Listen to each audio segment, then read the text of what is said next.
Ladies and gentlemen, good morning and happy Independence Day wherever you are around the world. I hope you are taking today to rapidly move yourself off of the systems that are being imploded as we enter the Great Reset, not just the economy, but our food systems being destroyed actively right now in a controlled demolition in a bid for total control. And so let's take a look at that. In my last report, I mentioned that Ontario was looking at shutting down farms completely, which just sounds ludicrous on this face. Obviously, we need food production to continue to live. That is the human condition. We need food, and it comes from nature and soil and good, holistic animal husbandry. It doesn't come from Coca-Cola and from Monsanto and Bill Gates' lab. But that's not what they want you to believe anymore. So take a look. This is actually happening right now. The Ontario farms are being actively shut down. Premier Doug Ford sends emergency managers to help fight crisis. This is July 3rd. Premier Doug Ford has deployed Ontario's emergency management team to Essex County to battle the COVID-19 crisis sweeping through the migrant farm sector. We deployed our emergency operators down there. Quote, "It's all hands on deck down there." Oh. The province is sending in reinforcements.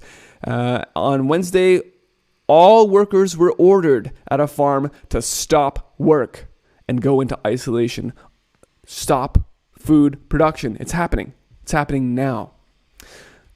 Ontario's chief coroner said the emergency management team will provide care and support for these workers at this farm that was ordered to stop work.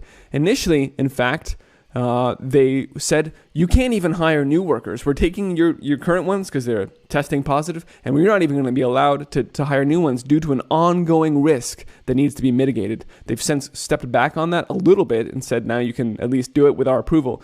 But he added, we're going to order more stoppages of work if I believe it's necessary. Total control, dictatorial shutdown of our food supply by this premier in Ontario. It's just staggering.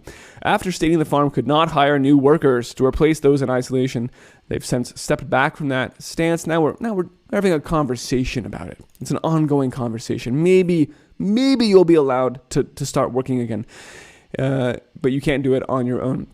So this is happening now, and I just want to be very clear. This is not an isolated incident. I just had a great conversation with Marjorie Wildcraft, which I'll be publishing soon, about how to grow your own food in the face of all of these threats to our food supply. And she made it clear when she shared, because she's in touch with thousands of organic farmers and whatnot, that this is happening all over the place. A lot of my friends are actually small local organic farmers. Surprise, surprise, right? Mm-hmm. But anyway, like one of them in particular, Lynn, she said, one of her workers tested positive for COVID, not like any signs or any problems or anything, but one. And right. So they all quit. And there she is. And like, she can't, you need to have 5 people to run that farm. You can't do it with one. So, that's just one example, but you're absolutely right. I mean, this spring, how many acres and acres and acres of fresh produce were plowed under because there just wasn't the migrant laborers because we shut down the borders and didn't let any pickers in.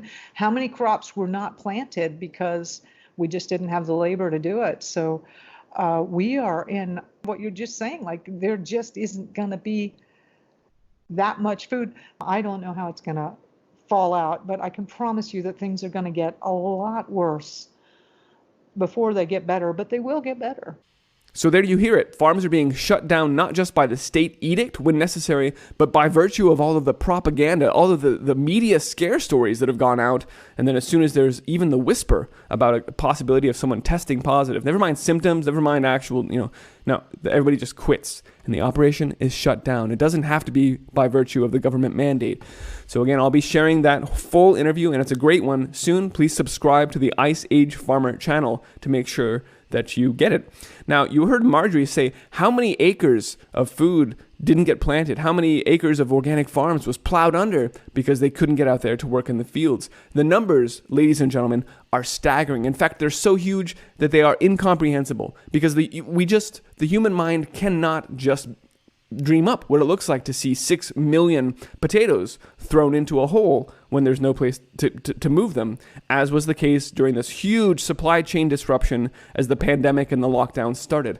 Fortunately, here is a video that actually shows you 6 million potatoes being pushed into a hole so that we can viscerally see what that's like and experience and feel that much food going to waste. Here's a quick look.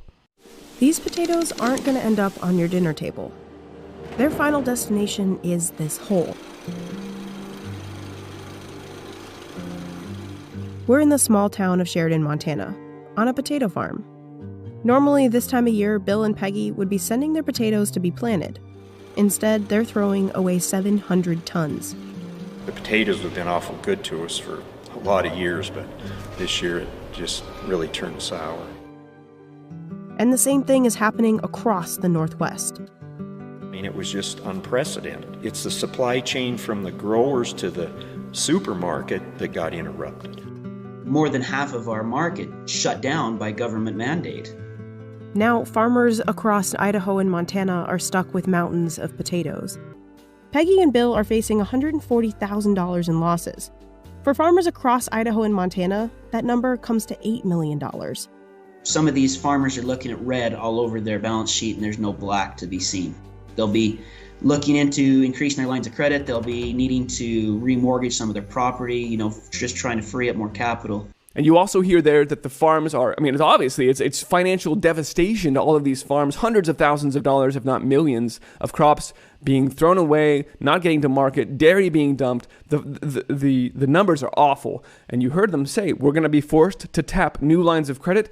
But as I've covered, we've also seen that the central banks and institutions like BlackRock have said that if you're an old farm or a ranch, we're not going to give you capital anymore. We're going to divest from those old, dirty ways of doing things, and we're only going to fund the new Green Deal, right? The farms that are indoor, the cricket-based proteins, all of this nastiness that the UN has been pushing in Agenda 21, that's where the money will go. So while they crush the old farmers and ranchers and force them to try and come out for more lines of credit, that credit's not going to be there, and these family-owned generational operations will be shut down. All because of this virus. All because of this testing. Whatever you think about the virus, the tests are a disaster. Look at Mexico. 50% of the tests there coming back positive. You don't see mass death in the streets. You don't see them shutting down all of their food production because half of their people are testing positive.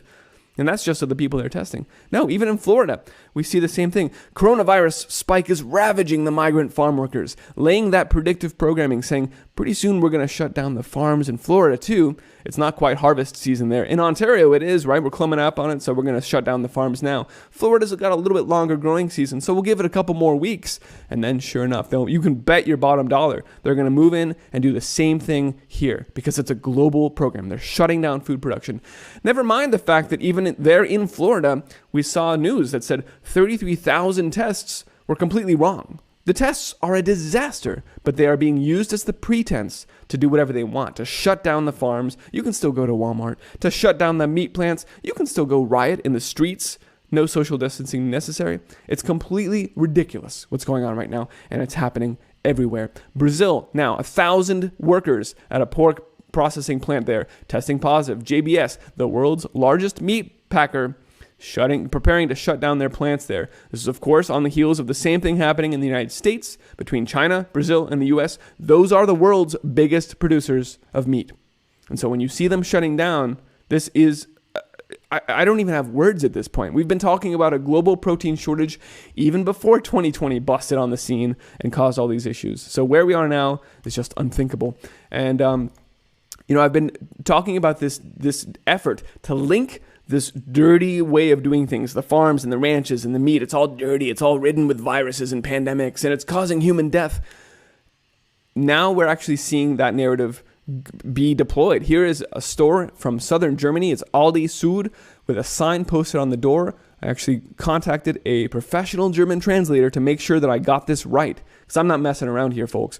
Corona information distributed by the southern German branch of Aldi says, quote, meat, dairy, and egg consumption make pandemics more likely. There it is. There's the fat finger of blame being pointed at the old, dirty way of growing food, of producing meat, even eggs.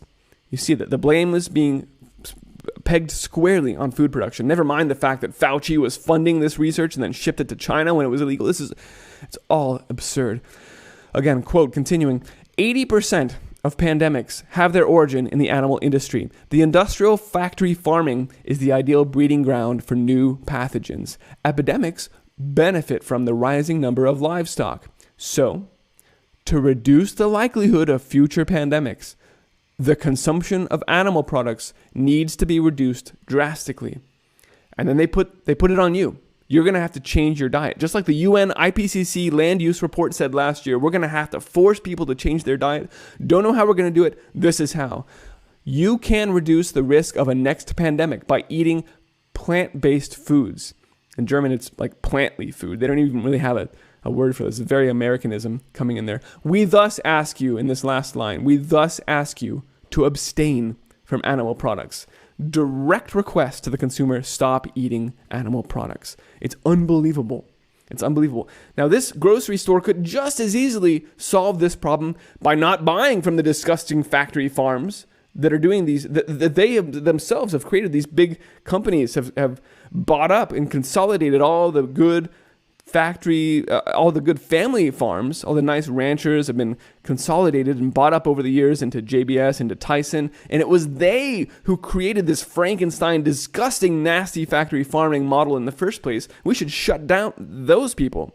But no, it's you. You have to change what you're doing, because we couldn't possibly figure out how to instead source our meat from, Gabe Brown or other regenerative practitioners that are actually doing things the right way. No. We can't buy meat from them. We're only buying it from the factory farms, which means you have to change your diet. You see how ridiculous this is? And I hope it's now clear, if you had any doubt about what I was making that claim before, that they are going to pivot this whole narrative and say pandemics are because of meat and you need to stop eating it. Now it's right here in your face. We thus ask you to stop eating meat. From Aldi in southern Germany, it's a bold move. They really like their meat there in southern Germany. But that's why they're going to have to start making that case, put up the signs, get people to stop eating meat. And again, this is global. Here it is from China. They also like their meat there, but they're going to start moving that goalpost a little bit at a time. China aims to phase out the sale of live poultry at the food markets. On Friday, China vowed to gradually phase out the slaughter and sale of live poultry in a move welcomed by animal rights activists. Well, it means that you won't be able to source from your corner store. You're going to have to go to those huge meat packers now. The big companies, they get to control the food supply. You do not. Even if you think this is gross, the wet markets, what they are doing is shutting down your ability to keep your own flock of birds, your ability to do your own slaughter. This is the way that people have done it since the beginning of time, is keep a small flock of hens. On Sunday morning, it's ready for your chicken dinner. You go out and slaughter that bird. No, not anymore. Now you got to go to the supermarket and buy their meat. Or if you're in Germany, Aldi's going to get rid of it and you'll be forced to buy plant-based products. You can see, even in China and Germany, they're moving these goalposts slowly forward. And of course, it's because after a recent COVID-19 outbreak in Beijing was traced to a major agricultural wholesale market. Never mind what we've seen about where this virus was created and how it spread. And all of these things are being done on top of the natural cycles that are causing tremendous crop losses. Of course, I've spoken to the grand solar minimum extensively by now. We're still seeing record colds, snow falling in China yesterday, catastrophic Alberta bee population losses blamed on the excessively cold winter. The damages to agriculture are already staggering, and you would expect that if we had any real leadership, they would be encouraging you to start growing your own food, that we would be moving to a distributed model where we all grow food and we have amazing resiliency as a result of that, not to mention beautiful, delicious, nutritious, better food in all respects. But no, they're seizing on the opportunity to shut down the food supply even more, shut down the farms, make it illegal to grow your own meat, because they want total control. And that's why they're funding, the billionaires are throwing billions of dollars at fake meat, lab-grown meat, 3D printed vegan steaks. You can see the fat and the blood, which are neither fat nor blood, being layered on by the 3D printer to make this fake meat. That's what they want you to eat, because they control it. Because you can't do this yourself. You got to buy it from them, from Bill Gates. They want to control everything. It's not just Bill Gates. It's just a nice person to point at. I'm not the only one that's noticed this anymore. By now, we've got other great researchers. Vernon Coleman, who's been doing research for a long time, started talking about the coming global food shortage. I'll put a link to this below. He's got a different energy than I do. And so maybe you'll find people enjoy listening to him more or less than me. It's going to take us all putting out the message in the ways that we all naturally tend to do that, to reach everybody out there, because everybody needs to hear it in different ways and from different people. So please take a look at him if you don't like the way I present my information, but get this information out there, ladies and gentlemen. People need to know that our food supply is being shut down. And again, Marjorie Wildcraft, I'll be posting that interview soon because you can hear that she's seeing the same thing as well. Ladies and gentlemen, you can find my work on iceagefarmer.com. Please spread the word about what's going on. Encourage people to be taking time today and every day to move back to independence from these people. Get off of the systems that they are imploding right now in their bid for total control. You can also support my work. Please see iceagefarmer.com/support if you'd like to lend a hand beyond just spreading the word, which is by far the most important thing and meaningful thing that you can do.